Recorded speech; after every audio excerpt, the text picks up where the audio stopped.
Hi everyone, welcome to the talk tonight on medical marijuana in Vermont. Thanks for coming out. My name is Dr. Nitya Eisenheim, and we are going to be, thank you for BC TV, a local TV station, for filming this.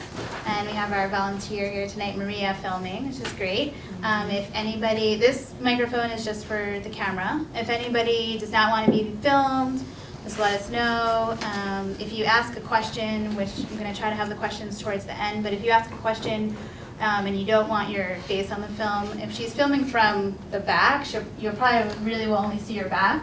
But if you really don't want to be on there, we can make it so just your voice is there. So it's good to still have the questions recorded. So just let us know.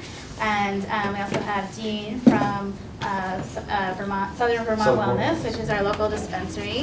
And he's going to also talk a little bit about what to expect when you go there and what products they have and just any information, any questions that you might have related to that process.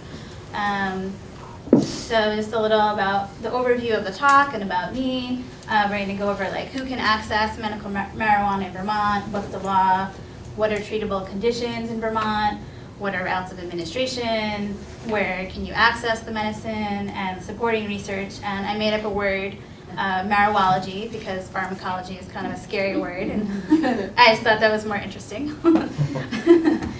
So I'm a naturopathic physician. I went to Bastyr University, which is a school out in Seattle, and I did a 5-year program out there.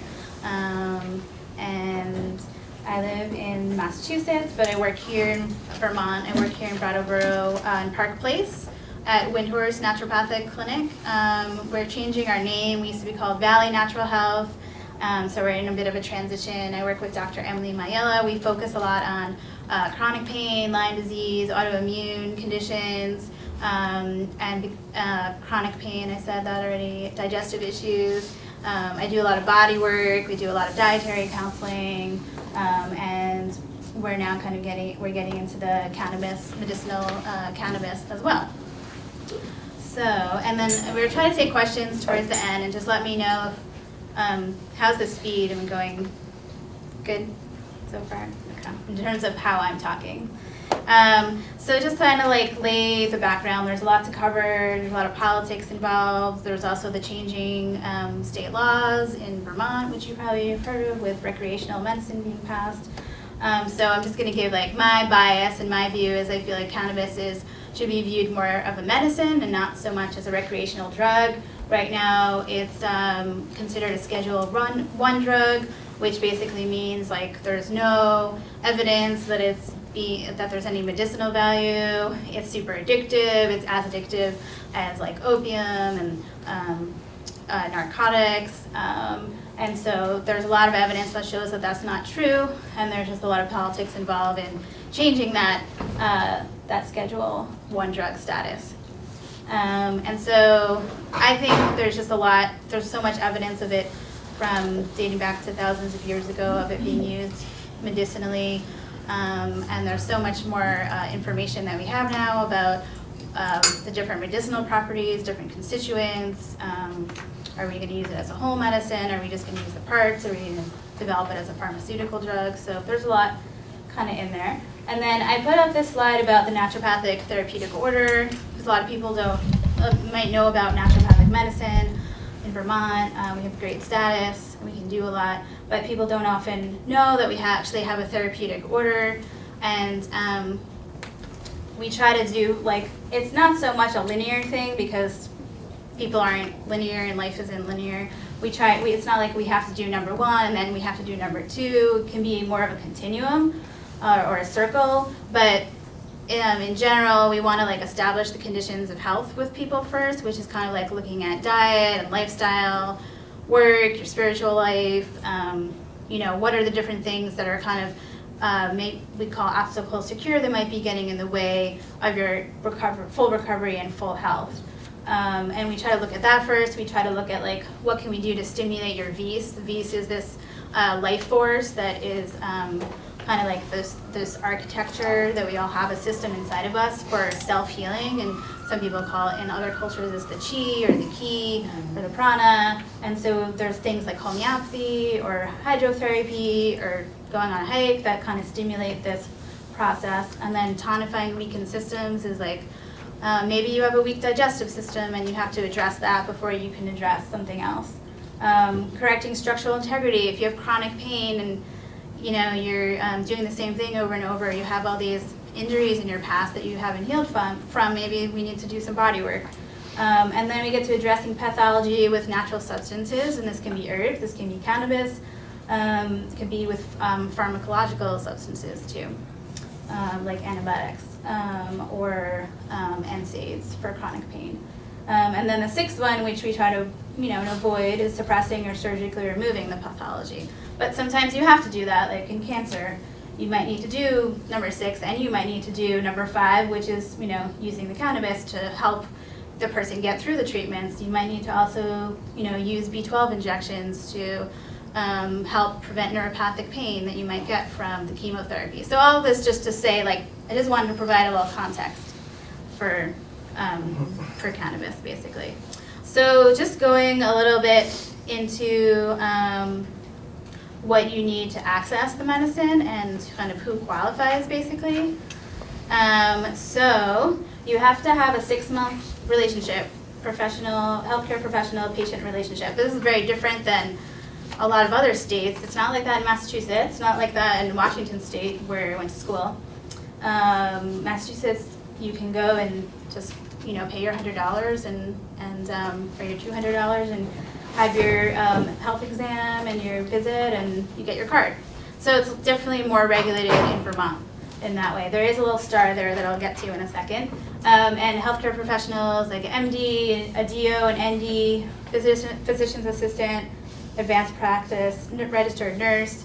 So for naturopathic doctors, there's a special pharmacology exam that we have to pass in order to have that healthcare professional relationship to give the cannabis endorsement and to help you get your card. So in our office, I haven't taken that exam. So if you wanted to develop the 6-month relationship with us, you would basically come see me. We would do a physical exam. We do like first office visit, get all your medical history, update on your medications and your supplements and everything.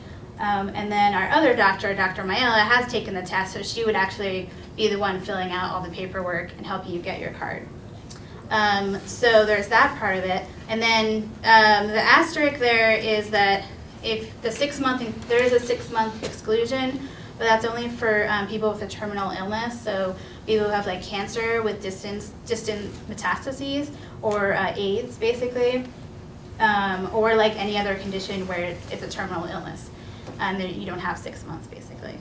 And then what they consider a debilitating medical condition is basically a disease, a medical condition, or a treatment that's chronic, so it's been going on for more than 6 weeks, debilitating, kind of, you're disabled or you can't work, basically, and reasonable efforts have been made over a reasonable period of time without success, to relieve the symptoms for these diagnoses. So it's AIDS, HIV, multiple sclerosis, or any other diagnosis where there's chronic, debilitating, severe, and persistent cachexia, which is wasting syndrome, like we see in HIV and AIDS, severe pain, severe nausea, or seizures. And anybody without any of those conditions is not eligible. So it's kind of limiting right now, but that's what we have. Any questions so far about any of that? Just kind of want to pause. I know that was a lot of words. So, and all of this is in the back on the applications. It kind of goes through like, I'll go through like what you need for the card, but the 2 forms you need, the healthcare professional verification form and the registered patient application, have all those detailed information. And at the end, I have the Vermont registry information. You can go on and find all those details. But basically, you have to be a Vermont resident. You need a photo ID, the healthcare professional verification form. You have to be 18. If you're not 18 or over, you have to have it signed by a parent or a guardian and the patient. There's an optional caregiver form. So if someone's wheelchair bound or just incapacitated, you can, have. Foreign general. What's that? In general, anyone, Yeah, you can have a an optional caregiver, basically.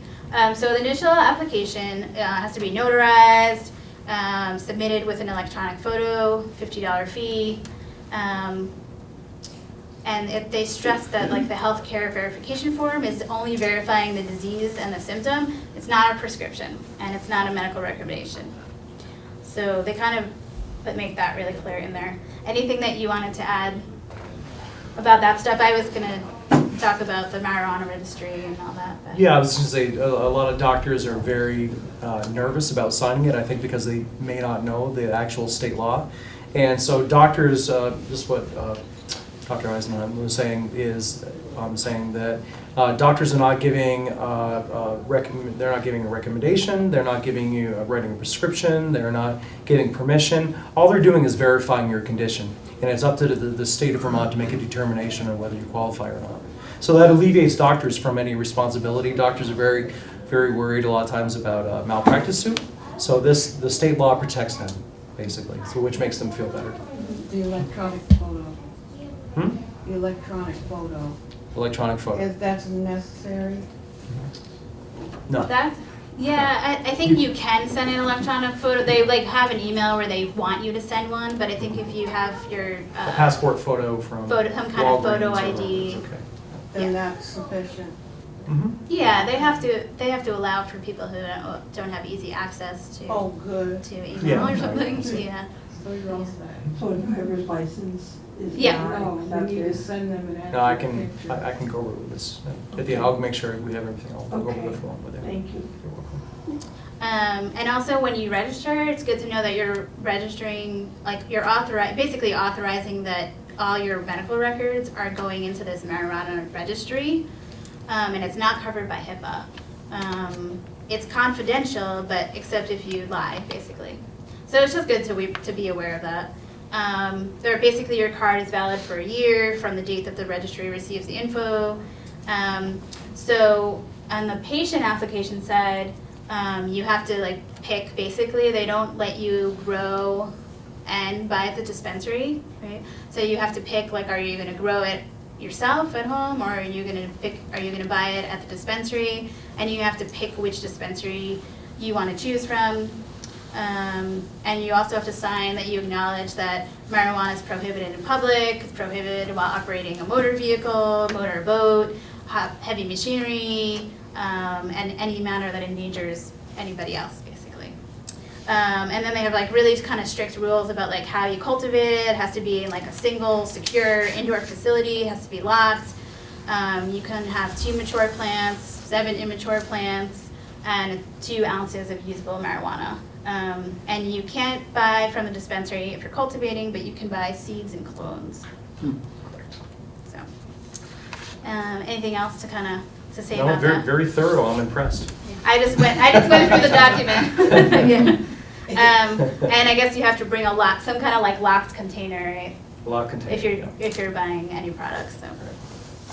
And just a reminder too that this Vermont state law for medical marijuana right now doesn't protect you from the federal law. So that just applies to people who are federal employees or students that have federal loans. So they're not exempt from drug testing, basically. So it's good to be aware of that.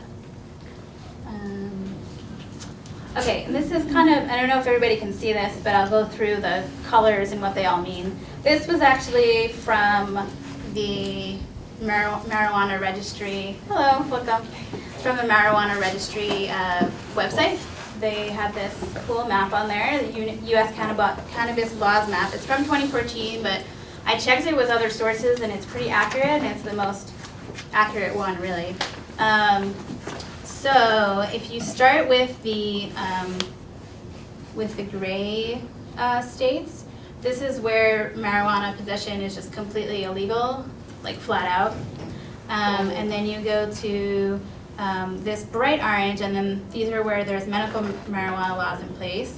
The light orange is marijuana possession and use is illegal, but you can use CBD, cannabidiol, which I'll get into what that is later. Let's see, then there's the blue ones are medical marijuana law, but there's also removed jail time for possession of small amounts of marijuana. The green ones are where, like Washington, Oregon, Colorado, where recreational use is allowed. Alaska also approved medical recreational marijuana in 2014. Alaska and Hawaii also have medical marijuana laws.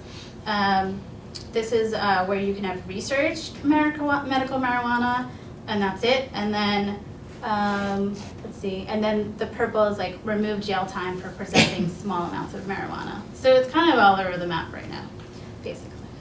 But I thought it was kind of an interesting map.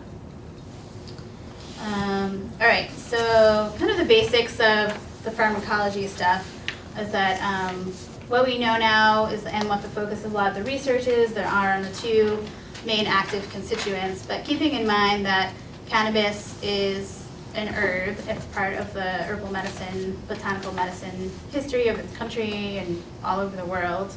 And there's two main strains, which is Cannabis sativa and Cannabis indica. There's hundreds of cannabinoids found in the cannabis plant.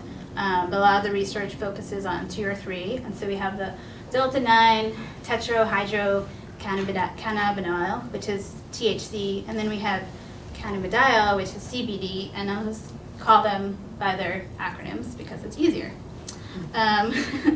And basically, these are secondary metabolites of plants, and the whole thing about this, and this is not just for cannabis, this is like an art, well, most of herbal medicine is based on the idea that like you have your primary metabolites, which are like sugars and fats and things like that that are in plants, and then you have the secondary ones, which are really like the plant's protective constituents, and they help kind of fight off insects, and because they don't have an immune system, so it's like the plant's immune system basically is a good way to think about it. But it's got a lot of other constituents like alkaloids, sulfur-based compounds, flavonoids, things that are healthy are used for a lot of different things, have a lot of different kind of wide, attributes. What I wanted to say about the other things is the THC is mostly the psychoactive part, and the CBD is mostly the inflammation, pain management, anti-inflammatory, anti-seizure, and these all interact with we have our own internal physiologic system that deals with this. It's called the endocannabinoid system, and I'll be going into what that is in a sec. And basically the THC and the other molecules, they bind with, this is basically a picture of, there's different receptors that we have, and the receptors, this is like the outside of the cell, this is the inside of the cell, this is like really basic stuff, and then this is the receptor, and basically the molecules bind onto the receptors and cause different enzymatic processes inside of the cells and start a whole like chain of reactions, and they kind of upregulate or downregulate our metabolism, gut motility, inflammation processes, just to name a few things.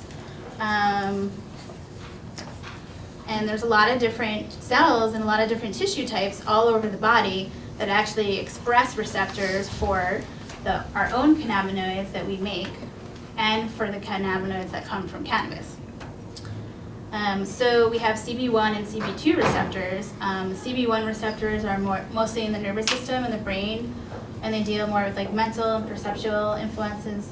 And CB2 receptors are for THC, CBD, beta-caryophyllene, and they're found on immune cells. They have a lot to do with inflammation modulation and pain inhibition, just as an example. And then we have the endocannabinoid system. This is a picture of the anandamide, which is basically we make our own cannabinoids, and they're named after the plants. But it's just interesting. We have like receptors for these things, just like we have receptors for opioids and things that came from plants originally, because we have a relationship with these plants. And we've, and actually the endocannabinoid system is found like even in fish. It's not just found in human beings. So it's really interesting. And it's a central regulatory system that affects a really wide range of biological processes. And so it has the cannabinoids, The ones that we make are called anandamide and 2-arachidonyl glycerol, 2-AG. And what's neat about these is they act as retrograde messengers, and cannabis also does this, but what that really means is that it affects our nervous system, and it can basically cause, it can balance the nervous system, it can create inhibition or disinhibition, and that's kind of when we talk about, when you hear about cannabis being used for, as a seizure medicine, anti-seizure medicine, this is kind of like where that comes in, because it helps to kind of calm down an overly excited nervous system. And it actually can like change the signaling within the neurons, which is pretty cool. Yeah.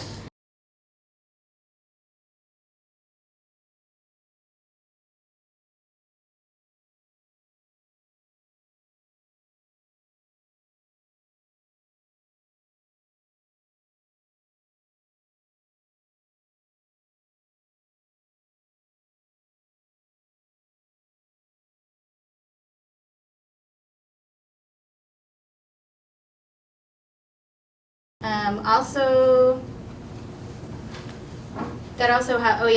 that's what's going on with acute head trauma and stroke, is there's this like it's called excitotoxicity of the nervous system. And this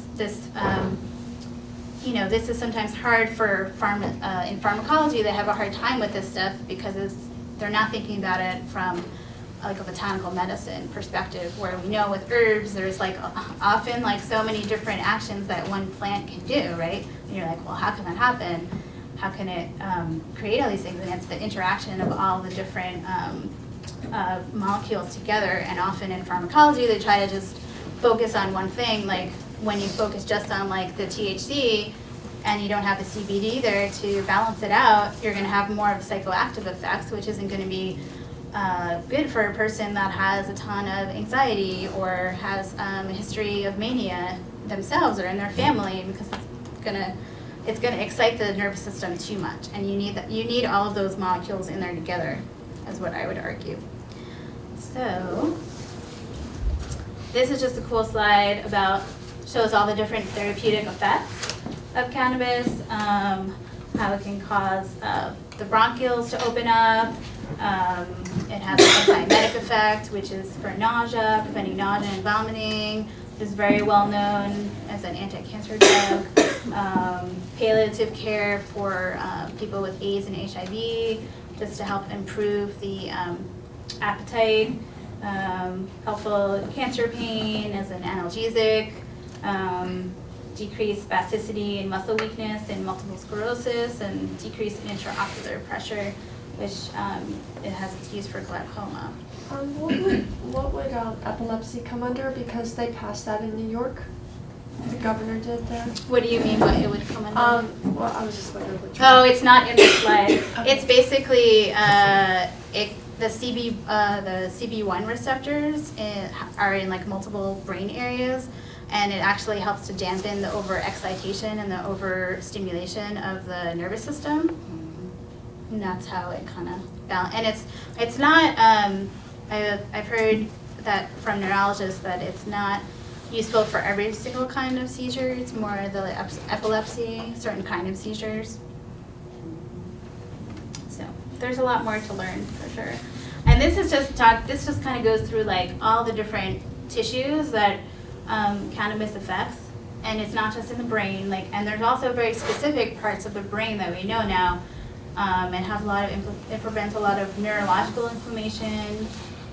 So it's really great in autoimmune disorders like MS, neurodegenerative disorders like Parkinson's. Has effect in the gut, so it can help control gastric motility, because we have basically a whole nervous system inside of our gut. So it can be really helpful for IBS and for Crohn's disease. It can inhibit primary pain signals like spastic pain and MS. So yeah, that's just a general thing. And then I think I also had something about CB2 receptors, like increasing bone growth. So there's just like a wide range of there's just so much more that we're learning. So HIV and AIDS is one of the allowable conditions in Vermont, and it's I just kind of went through like what are people with HIV and AIDS using cannabis for? It's mostly pain, nausea, and loss of appetite. There's pretty high prevalence of people using the medicine. Like one Canadian study found that like 30% of 160 HIV clinic patients reported current use. It's consistent with US studies, so it's pretty common. Say more than 90% are using it for stimulating appetite. A lot of people are using it to reduce pain and and nausea and vomiting. So a big thing with cannabis and pain, there's a lot of neuropathic pain, and a lot of that's due to the disease itself, but a lot of it's due to the medications. And so when when our folks are using the medicine, they're actually adhering to, when they're using cannabis, they're actually able to take their antiretroviral medications more regularly, which is really important. And then Abrams and his team found there's no drug-drug interactions with cannabis and the antiretrovirals, which is really great. And then a second study showed that smoked cannabis is as effective in reducing the peripheral neuropathy as capsaicin, and capsaicin is basically cayenne cream that used topically. Did you have a question? I was wondering, so with the no drug-to-drug interactions, is that also, I mean, are there any positive leads on finding if there's any synergies between or benefit boosting of cannabis and another medication or even alternative herbs like that? I think mostly just that it helps people adhere to taking the medications more. I don't know specifically, I haven't seen anything about it helping. There's a lot of studies on green tea and it helping antibiotics work better, but I don't know specifically. I haven't seen anything specifically on cannabis making the medications work better, But it doesn't have any specific antiviral properties. The cannabis itself, it doesn't have any effect on the CD4, the CD8 levels, which are the immune markers for HIV. And so neuropathic pain is just that's a big topic, it's a big thing. It's basically an oversensitization to pain. There's a lot of causes of it, and I'll go into that in a little bit. Nausea, so one of the oldest prescription cannabinoids used to treat chemo, induced nausea, dronabinol and nabiline. A lot, like I said before, but a lot of the prescription cannabis, the pharmaceuticals, there are some pharmaceuticals out there. They're not used a lot, they used to be used a lot in chemo, adjunct to chemo, but people just usually go back to using, prefer the whole plant form because they're just focusing on one constituent and their side effects from it. So it's not usually well tolerated. What else? The big thing was appetite approval, and it's been approved. It's very well accepted that THC is used as a treatment for loss of appetite associated with HIV and AIDS. So then with other, I think the next slide is just about different types of pains.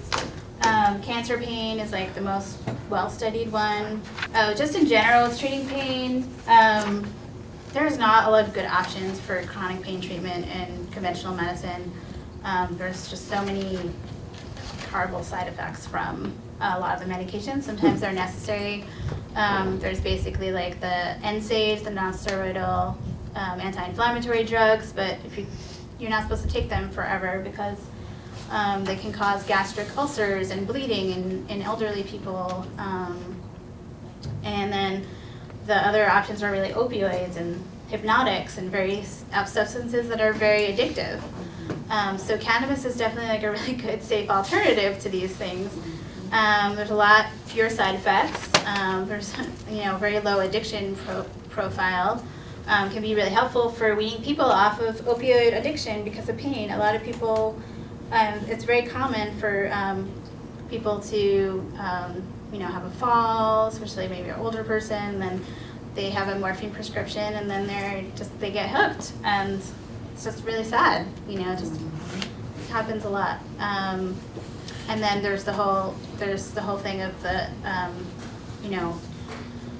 people getting into that system and the opioids and just there's a lot going on with opioid addiction in small towns, and it's a whole kind of mill and people selling their medications and the whole thing.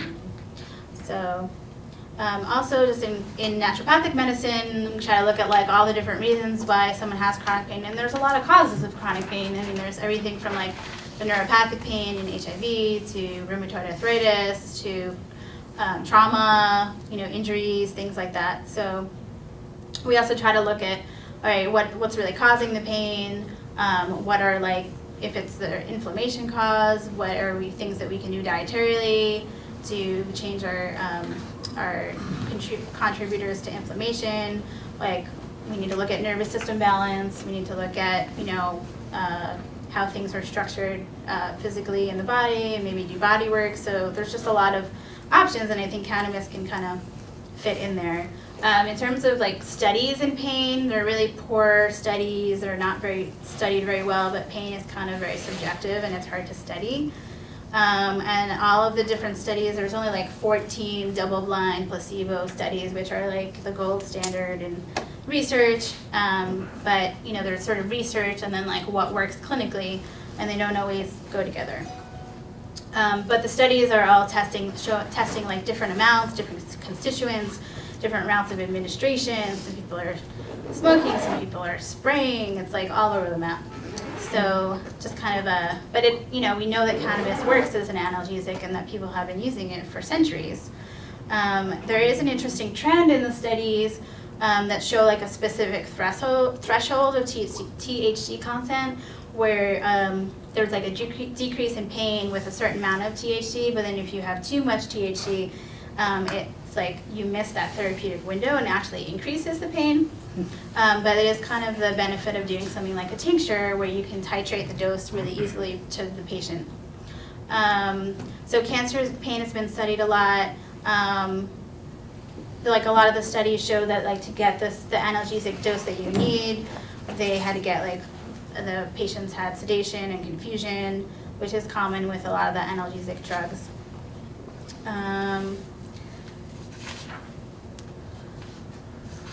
And then the neuropathic pain, there are some interesting studies on the Sativix, which is a sublingual spray that has equal amounts, a 1-to-1 ratio of THC and CBD, and they tested it on 48 patients with a neuropathic pain due to like they had trauma basically, and they had like their nerve roots like severed basically from their spinal cord, and they had severe arm pain, and the study showed small improvements in pain and quality of sleep, but it was like enough for people to keep wanting to use the medication after that. And then there was a study on acute pain that was used where THC was used post-operatively after hysterectomies, and there was no analgesic effect, but they were using like 5 milligrams of THC, and it's like, well, is that enough of a dose? Do they need to have CBD in there? We don't really know. It didn't really say like what the method was on that one, like how they were taking it. So you kind of have to, when you hear about studies, you have to break it down a lot, basically. That's the point. And then another interesting thing on the headaches is that there's a lot of traditional use of it being in headaches. There's a lot of preclinical research showing like maybe you can treat migraines with because THC has an inhibitory effect on serotonin, and if you have too much serotonin releasing from your platelets, it's like kind of one of the ways that that in one of the pathological processes where you get migraines. So it's just interesting because the cannabinoids also bind into an area in the brain that modulates pain, and that's implicated in migraine generation. But there was another study that warned of like a rebound headache, like they were taking this much of the cannabis and then they stopped and they got a rebound headache. So, okay, so just some research issues. Like I said before, cannabis is a Schedule I drug. So what that means is like it's still kind of this basically seen as a drug. It's seen as this thing that's evil and is vilified and is a gateway drug. And so there's just a lot of politics in the United States that make it really hard There's a lot of the research that, and information that we know about the endocannabinoid system and the cannabinoids all comes from Israel, and a lot of other places where they were able to get access to the cannabis and didn't have as much restriction. And NIDA, which is like the National Institute on Drug Abuse, they actually control all of the cannabis that is allowed for research studies. So you have to go by them if you are like want to do a trial on something, and if they don't like your study or they can do a lot to make it really hard for you, basically. And they're the only source of the cannabis and the research in the U.S. I was looking at the Schedule 1 drug list, and it's been circulated, and the cannabinoids are not listed, the THC, the tetrahydrocannabinoids, and in speaking with police and the Attorney General, cannabinoids are considered legal across the states and to go across the states, but yet I see a lot of confusion in media reports about this. Can you speak to that, please? Are you saying that like the cannabinoids have a different status than the whole plant? Then the tetrahydrocannabinoids in the controlled substance list. I think they're not named. you kind of have to go back to that other map. I think it depends like what state you're talking about, because some of them it's like completely illegal. Like some of them you can use CBD. It kind of is very different state to state, and I think so. I don't actually know how to answer, but I don't know for Vermont, and that's going to change soon in Vermont too, which I can talk about at the end. But CBD hemp has to be under 0.03% THC. yeah. Well, hemp has to be 0.03, yeah, so Right. any cannabinoids that aren't linked with THC, my understanding is they're legal throughout the country. Yeah. Yeah, I think that's part of why it's just like a tightly controlled thing. And then also there's just, there's the pharmaceutical companies that want to develop specific pharmaceuticals, but a lot of research in general has a hard time with like any studies on any herbal medicine, because it's like too confusing for them, because there's so many forms that you can take it in, there's so many constituents, and it's like it doesn't fit nicely into their typical research model is part of the issue too. Anything else you wanted to say about research or anything? There's kind of there's... They're doing a lot of research in Europe, and Israel is leading the front with research right now. But the United States is pretty behind. There are places in the United States, I know in Oklahoma, they're studying it right now. Mm-hmm.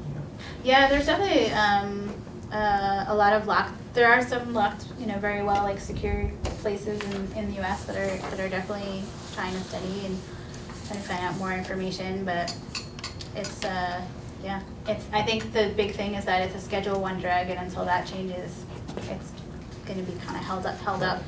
And it all depends on like the different, our government and what their the different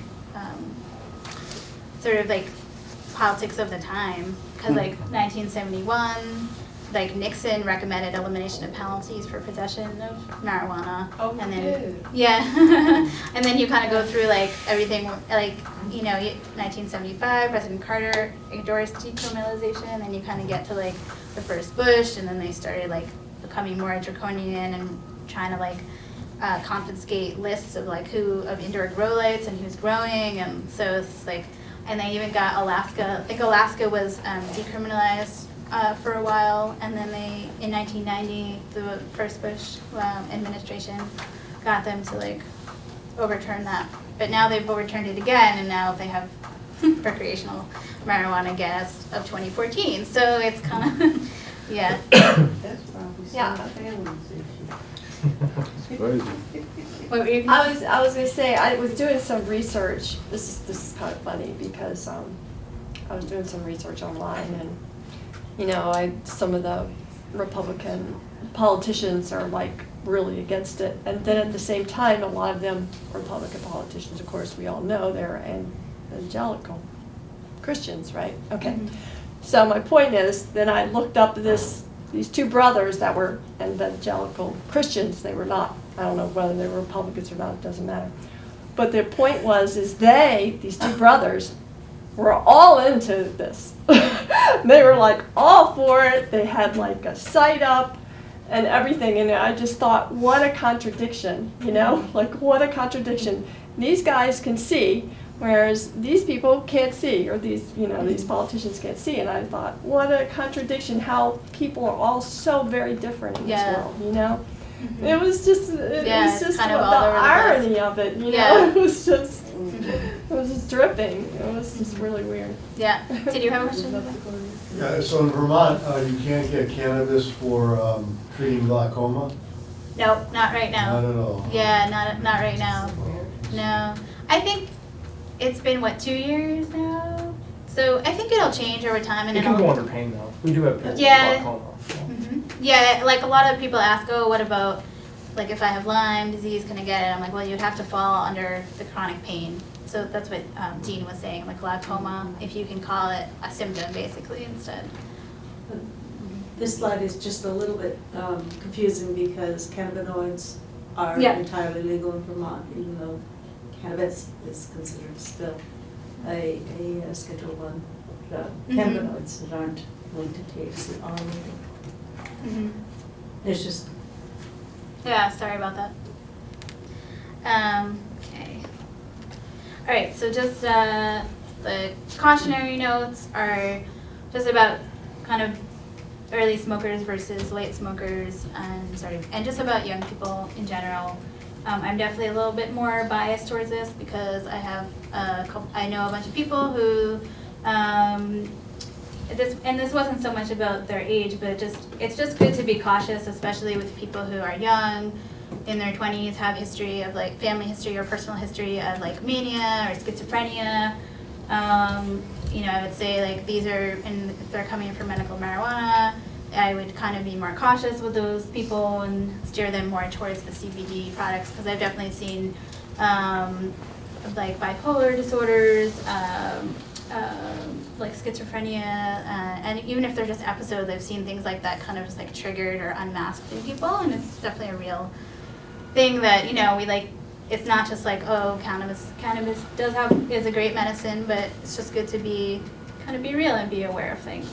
And that THC is the more psychoactive part, and so it affects the prefrontal cortex, and when we're young, and before age 13, our prefrontal cortex isn't totally developed, and that's the part of the brain that helps us with like discernment and judgment and things like that. It's kind of why and it's true of like anything, it's why like people can start being like overweight when they're younger and just develop like all kinds of poor habits because our brain reward center is like super strong. So like we want to eat the things that taste really good, and we kind of get like we basically, let's say we exercise and then we have our own personal like endorphin response. You know, you get that from smoking, you get that smoking marijuana, you get that from opioids, from alcohol, from a lot of different things. And so it's really, yeah, so there's just like, it's not just true of cannabis, but anybody that's like before age 13, I think it's like teenagers that start drinking alcohol before age 13 have like 40 or 50% chance of becoming alcoholics later. So it's just that time period is really important, and we do find that the white matter is impaired in early smokers before age 16. So it's just something to be, you know, aware of. But it definitely has a really low addiction profile in general. You know, it has much less chance of people becoming addicted than alcohol, which is, you know, available everywhere and really easy to access. All right, so now I'm going to have Dean talk about the dispensary and then also about different routes of administration and cannabis strains. So I'll just kind of, whatever. I'll go over where the microphone is. Okay. Hello everyone, so I'm Dean Wilson. I'm the manager of Southern Vermont Wellness here. We're the Marijuana Dispensary in Brattleboro. We're up on Putney Road. And so after I guess I'll just talk about what you can expect after you go see your doctor and you get qualified for it if you get a card. So that like there is a 6-month period. You have to have a 6-month relationship with your doctor. Doctors in other states, bordering states in the state of Vermont, can also sign off too. That means New York, Massachusetts, and New Hampshire. They can do it as well too. But the state always checks, and after the doctor signs a form, they always do a follow-up, and they call the doctor and make sure that you do have a qualifying condition.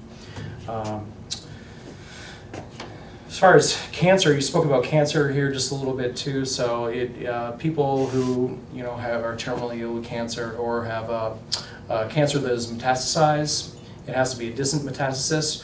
But the state sort of battles that back and forth too. So recently we just had someone who has throat cancer and it spread to his lymph nodes and other parts around his throat. The state is trying to determine right now whether that is distant enough. So there's a lot of gray areas right now. My own personal opinion is that if you have cancer, you have stage 4 cancer, you should be automatically qualified for it. Ironically enough, this gentleman is a nurse and a typical man. He just didn't go to the doctor. He was treating himself quite a bit. So he's having to deal with that right now. After you get your card, you'll receive it in the mail, and there'll be a whole sheet, a printout of everything that you'll need to bring with you. So it's 2 forms of ID, and that's your marijuana card, and a second form of picture ID, and that'll be a driver's license. You also can use you could use a social security card or a passport as well too. When you come in, you have to book an appointment. State law is that you have to book an appointment in order to come in. So you can either call us. There's a toll-free number you can call, or you can book right online. It's through our booking service, which goes through our website, which is Southern Vermont Wellness, or if you Google Champlain Valley Dispensary, and I have some of the information over here. It has my email address over there too. We're also on Facebook, if you want to check that out too.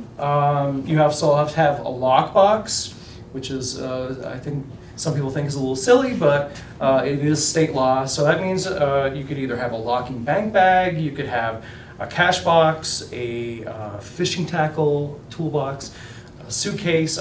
Some ladies will use their purse. If it has 2 zippers and a ring, you could use that. Or you could use a backpack, if as long as it has 2 zippers, but it has to have some sort of padlock on it in order for you to leave with your medicine. When you come in, your first appointment, it takes about a half an hour, 45 minutes. We'll go through the products with you. You have to fill out a form. There's a patient intake form, and then we have to scan in your IDs. It has to go into the system. We have to start an account for you, and then once you do that, then you're able to go in the dispensary and purchase the product. If you have a doctor that you're working with and the doctor has some specific recommendations for you, that's great, and we like that. It really depends on the person, on what their illness is and what's going to be effective for them. And we find more and more that it really depends on the person, and your body chemistry and your biochemistry could be completely different than someone else. So you could take 2 people with the exact same type of cancer. We can have a sort of an idea what's going to work, but some people will automatically like some strains, and some strains will be a lot more effective for them because of their genetic makeup than some other strains will be. And so people have their certain types of strains that really work for them. One of the benefits of coming to a dispensary is, I guess I would say, choices. So we routinely have about 10 different strains. Now those are indicas, sativas, CBD products. We also have a line of edibles. There's tinctures, oils. We don't have every product, but we do. We're slowly building a product line to go along with what we have. When I first started 2 years ago, I started right when we first started. We just had 4 strains, and so we've slowly been building. We're building up our edibles and whatnot. We just started a coffee and tea line with Mad Hatter. They're a Colorado company. We have their products, and then we have to manufacture it here in Vermont. Our main office is up in Burlington.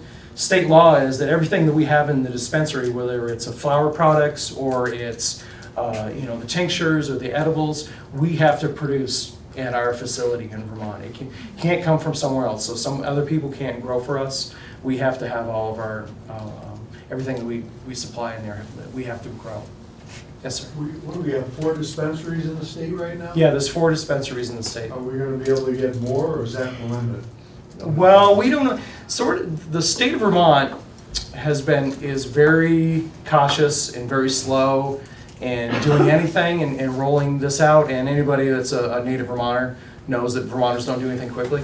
But so they started off just with people being able to grow, cultivate on their own, and then they went to you could be a registered patient. And then they started with one dispensary, which is Champlain Valley Dispensary. That's our sister dispensary up in Burlington. And then Montpelier, Brandon, and finally Brattleboro. We're the 4th dispensary in the state of Vermont down here.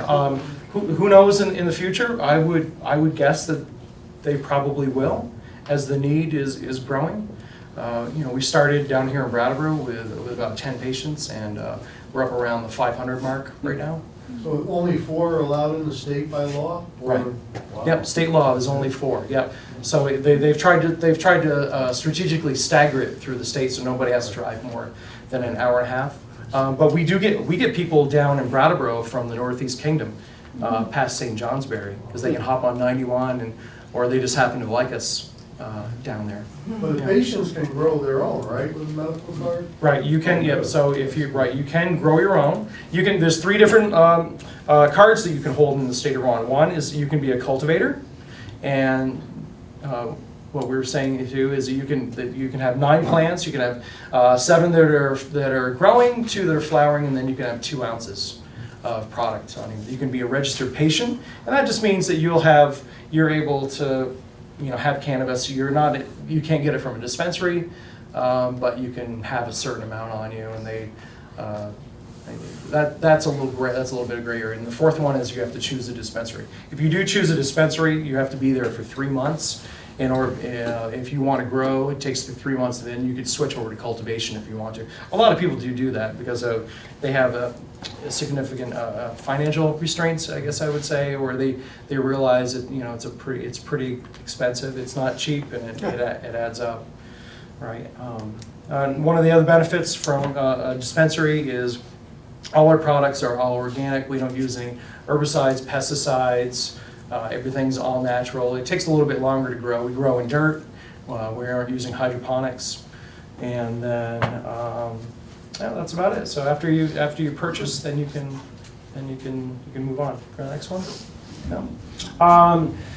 So after you purchase a product, you can smoke it. That's what the traditional method is. Smoking is the quickest way to get it in your system, and you can feel the effects. It's usually 30 seconds to a few minutes. More and more people are vaporizing. People that smoke cannabis really don't have any higher rate of cancer, but from the doctors that we work with say that they do have a higher rate of bronchitis if you're a chronic smoker. If you smoke a little bit of it, I don't think you're going to get bronchitis from it. Salves and topicals, we have some of those. We have one that's chamomile and peppermint, and you grow in a lot of people with psoriatic or rheumatoid arthritis will use that. Edibles line, it's a lot of sweets, but we do have crackers. A lot of our stuff is gluten-free, dairy-free. It's all natural. We use all organic products again. And then the tinctures. So the tinctures, they're indica, sativa, and CBD. Our CBD tinctures are a 1-to-1 ratio right now. We used to have one that was a 2-to-1 ratio, but we lost the mother plant. It died, so the mom died. So we had to get. We have a few other ones. One is called Sweet and Sour Widow, and that's a sativa. And then the other one is called Critical Mass, and that's an indica. Butters, ghees, oils, olive oils. We just started selling some vaporizer pens, which is made with a CO2 extract. Typically, so sativas. I can talk about sativas a lot. So, in our dispensary, about 70% of the people that come in are for severe, chronic, persistent pain, followed by cancer, epilepsy, multiple sclerosis. This lady here, you had a question about seizures. The 2 that we see right now, we have quite a few people that come in. I can't give you a number off the top of my head, but the 2 that we see pretty primarily are myoclonic seizures, and we have it's a young boy basically, and he has one after another, and he was having up to 50 a day, and then then he started taking this high CBD oil and combined with some THC too, and it was really helping him. He got to the point now his parents are growing the plants themselves, and they're making their own oil out of it, which is good. And then the other one, quite a few people we have grand mal seizures, and that seems to be helpful. As far as the other seizures that people have, I'm not sure the effectiveness of that. People a lot of time, most people with cancer really like sativas, especially when they're going through chemotherapy. It may mean the difference between laying in bed all day and feeling sick, or actually getting up and being able to move or go to the store, or feeling like you're normal Human. again. In sativas they're from South America. Basically, those are the ones that are uplifting, happy, going to give you sort of that euphoric feeling. May increase your appetite. Some people may be familiar with the term munchies. You might do that a little bit. Indicas are more relaxing, sedating. People use that at nighttime, most of the times, late afternoon, nighttime. And actually, a lot of people will take tinctures or they'll take some of the edibles before they go to bed, and it helps them with their sleep pattern. Especially people who have very severe sleep problems, only getting an hour, 2 hours, 3 hours at a time. They're telling me that they're able to get 4, 5, 6 hours, but it's definitely on an individual basis. Some people see a tremendous amount of success with cannabis, other ones do not. It really depends on the person. It's not a cure-all for everyone, but one of the benefits is, another benefit is that it really doesn't interact with other medicines. However, I will say that with opiates and alcohol, it could intensify the feelings or the effects. Yeah. So anyways, that's about all I have, unless anyone has any questions at all. Dean, what's your price ranges? Price ranges, so Can you share that? yeah, it starts at $16 a gram, and then it goes up to $55 an eighth. It's $100 a quarter, $190 a half, and $375 for a full ounce. But we do have stuff that'll go on sale too, and then probably a more economical way of doing it too is through the edibles. Some of the edibles, like if you had we have a cookie called the ginger molasses cookie. People will break into quarters. That's an $8 and an $8 price range, so it's $2 a dose. And then the tinctures are pretty economical too. And it is medical grade cannabis, so it goes quite a long ways, I think. Yeah. And no chemicals in it too. Yeah. Dean, do they have, after a while, these flowers, do they go stale to where they lose their THC? Yeah, after about a year. After about a year or two. I mean, it lasts quite a long time. I mean, you can always the big problem we have right now is keeping it at the proper humidity level, right. Because everybody right now, I have very itchy, dry skin. I have to use lotion right now, and so we know the humidity level is very low, so it will dry out. There's ways of rehydrating it though. You can use we have these things called a Bovida pack, or you could rehydrate it with an orange peel or a piece of celery or something like that. Gentleman in the back. Even though the herb itself may dry out a little bit, I was just excited off the top of my head. I do know that Delta 9 THC, THC as itself has a half-life of at least 2 years. So you're guaranteed to have a fully therapeutic product for at least 2 years. Mm-hmm. Yeah, a lot of our strains we actually age too. So we have one product called, it's a limited reserve. So those are usually reserves for the very top colas, and we age it for about 3 months. Yeah. Does it ever mold? If it does, we wouldn't break. Yeah, Okay. that's why you wanted it at 62% humidity, Right. because that's tobacco and cannabis. That's the perfect 55 to 62. That's where you want the humidity level, because we can't put it in. Ours comes in a package it's in a bag. Mhm. It comes out and it's sealed up. But if it has any moisture in there, it's gonna the humidity level will increase and then it'll mold, and Right. we can't have that. Right. So, I have 2 questions. sure. First of all, was I hearing you right when you said that growing it is more economic? It can be If you for get some it people. flower. Yeah, if you, most people, we send a lot of people up to Liquid Sun up in Putney, and it takes, most people tell me if you get a grow tent, it's about $1,000, $1,000, $1,500, right in that area. Your electric bill is probably going to be about $100 a month, but then you also have to get the soil And, I'll let it say, I guess time-wise, if you add in your time, it definitely would not be cheaper. But Well, I was just curious about that, but also. some people love growing it. Some people love the plant, they love to grow it, and they think it's, Well, I kill regular plants, so I don't think I trust myself. yeah, you should probably go to the dispensary then. Yeah, but the other question I have is about the Schedule 1. Mhm. Is there any kind of buzz about that changing at any time? Well, I know Bernie Sanders supports, changing it to a Schedule 2 drug, which Bernie, a lot of people like Bernie here in Vermont. I personally, my personal opinion, think that it should be just so we could study it more, but it's right now, that's a good point too. Schedule 1 drug, it is legal here in the state of Vermont, but you can't take it out of the border of the state of Vermont. So you can't go into New Hampshire, Massachusetts, New York. It has to stay within the borders of the state. Maine. And it has to be in your lockbox if you ever transport it. And what was that? The classification of the drug, 1 or 2? It's a Schedule 1 drug. Oh, okay. Yeah, which is the same as LSD and heroin and cocaine and heroin. Yeah, it basically says it has no therapeutic, no medicinal benefits to cannabis. It'll get changed when somebody from Congress has a relative who's got cancer or something and they're using it, and then you'll push Right. for it. Yeah, Seems like that's when things get changed. that's right, that's right. Or else they won't Okay. change it and they'll just All right, let I'm them do it. Yeah. Financial And at that aid. point, maybe your Oh, insurance fine, companies yeah. would start paying. Yeah, for it, sure. too. Yeah. I could say one more thing about financial aid. So as a state of Vermont, legally we have to provide a sliding scale. So we have financial aid forms up there, and it gets mailed up to our office up in Burlington. You have to fill a form that if you're on Social Security or SSDI or whatever, you have to attach that with a copy of your tax return, send it up, and then they'll make a determination on whether you qualify or not for financial aid. Yeah, but if you're on SSD or SSI or whatever, that's non-taxable income. So how are they using There, it? it goes by the federal guidelines Oh, okay. for poverty. Oh. Yeah, so that's what we Yeah. do. Okay. Good, thank you.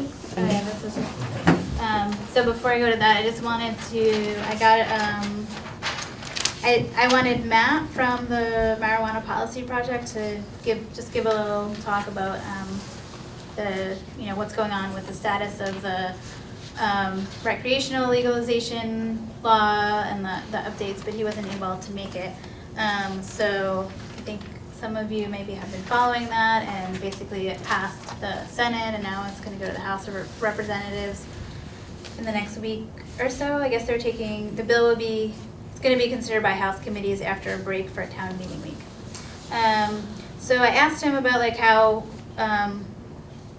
it might change anything for medical marijuana, and because in some states, like in Washington State, where they were like really focused on like making money off of legalizing marijuana and taxing it really heavily and everything, it changed a lot for the medical marijuana patients. But he said the bill doesn't really change anything for registered patients. The 1 ounce possession limit for adults and half ounce purchase amount on S-241 would not apply to registered patients buying from dispensaries. So that's good. No edibles.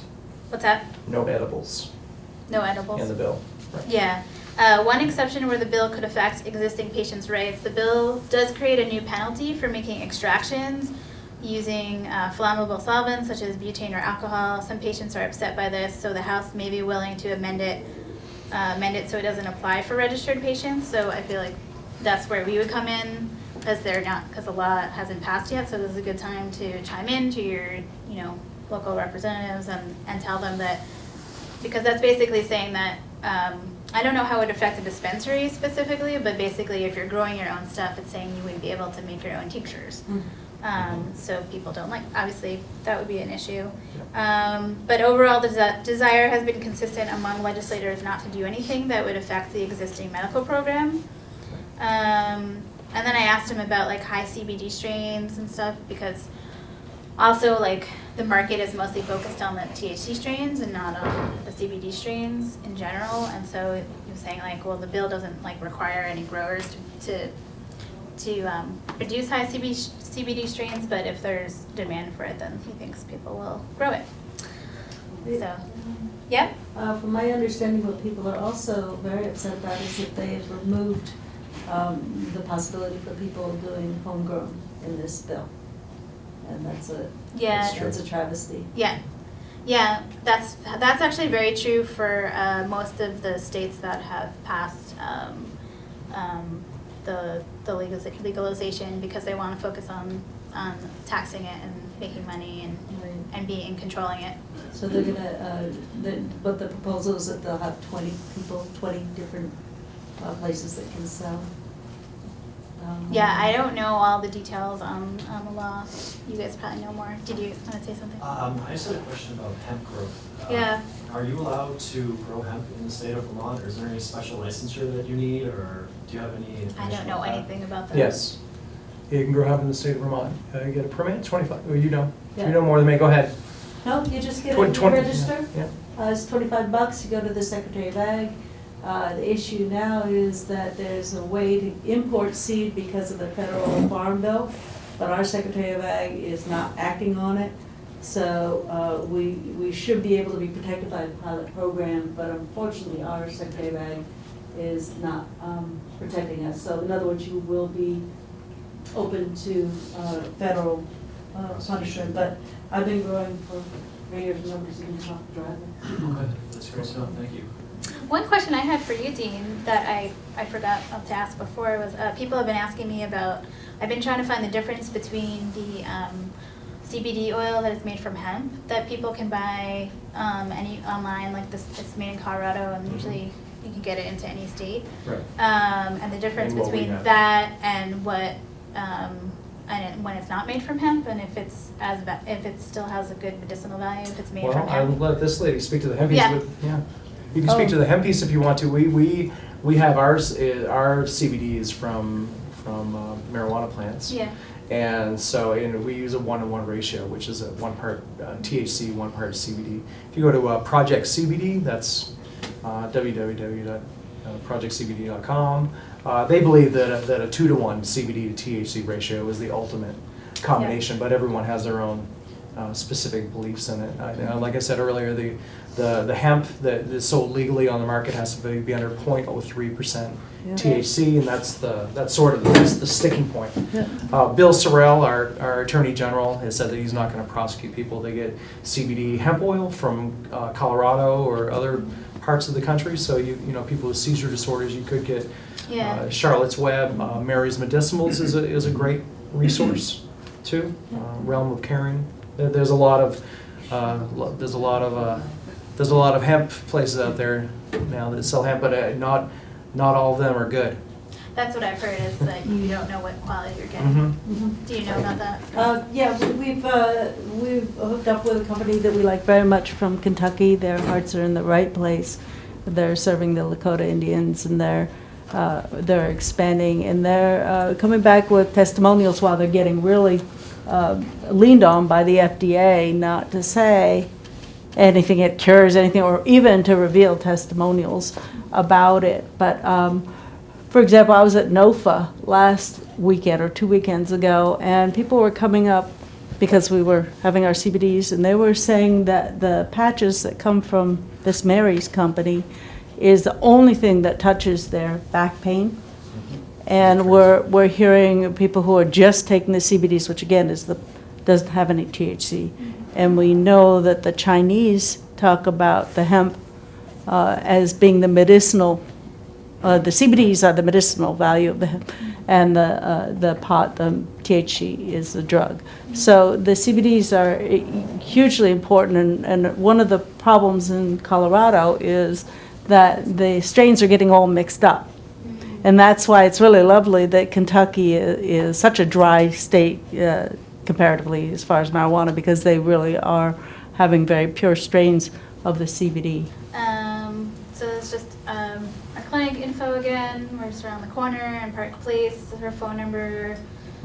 Our name is changing. We were called Valley Natural Health, and now we're Windhorse Naturopathic. So, but if you go to the website right now, it still says Valley Natural Health, so it's still like, you know, under construction basically. And then were you still looking at that? I No, I was like just right. this. Okay, I'll leave it there. Yeah, any other questions while people are writing that down? If you, so yeah, like I said, I'm a naturopath, we have another naturopath, Dr. Emily and my other. I have my cards in the back, so if you're interested in making an appointment with us to talk about if you would be qualified, give us a call or an email. And we would do initial consults and get the 6-month thing rolling. And yeah. Oh, our cards are in the back too with the same info. Okay. Yeah. Did you have a question? Yeah, so is the neuropathic clinics, are they covered under Medicaid, Medicare, and We of take that? Vermont Medicaid. Right now, Medicare does not accept naturopathic doctors. Okay. But that's something that we are working on. Will Medicaid or any insurances pay for it at the dispensaries? No. None of the health No. insurances? Nope. Can you pay with No. your credit card? What are the costs of a visit? So right now, what we would do is if you have, we take Vermont Medicaid, we take Cigna and Blue Cross Blue Shield of Vermont. So we would just consider it like a normal like visit for insurance purposes. Non-insurance patients are $195 for check or credit card, and cash is $180, and then follow-ups are usually $80 or $85. With the Medicare, is there any co-pays or anything? Or the The Vermont? Medicaid, The we only Vermont. take Vermont Right, the Medicaid. Vermont, I meant. There's usually no co-pays, Okay. no. Thank you. And then all images were labeled for non-commercial use. This is a great book called The Pop Book, A Complete Guide to Cannabis. It has a lot of good information about the science, culture, history, politics. It's very broad. Sounds good. It's edited by Julie Holland, who's a psychiatrist in New York. There's all the different series of Dr. Sanjay Gupta's weed documentaries. There's like 1 through 4 now. They're all really interesting. And then the medical marijuana registry, they have, if you just search for it, you'll find the registry with all the different applications. And that's their phone and their, They'll answer any question. They're very nice up there. yeah, sorry. Yeah. There's one other thing I want to add about the CBDs and the hemp, Uh-huh. and that is when you're growing it, the bees are responding absolutely humongously to the plant, and it seems to me it's just by observation that they're responding to the CBDs. We notice that the chickens go after it, so that plant is special to them as well. And can you say who you are? I'm Emily Payton. Emily what? Emily Payton, and we've initiated a business called Simply Green Healing House, and we're really focusing on hemp CBDs, hemp building, and so forth. So, Oh, do you have any information? put my Okay, great. I came to meet you. So. Yeah, great, perfect. Are you located in Brattleboro? We're in Putney. In Putney? And then I have some, are you still writing? You're good. And then Americans for Safe Access is a really great website for doctors and for patients. It just has, it has like a whole section on safety and research and stuff for healthcare providers, and then it has a lot of information about like state to state, the differences in the laws and conditions. And then the Vermont Coalition to Regulate Marijuana, his email I read, they have kind of updated information on what's going on the statewide level. That's all. Okay. Yeah, thank you everyone for coming.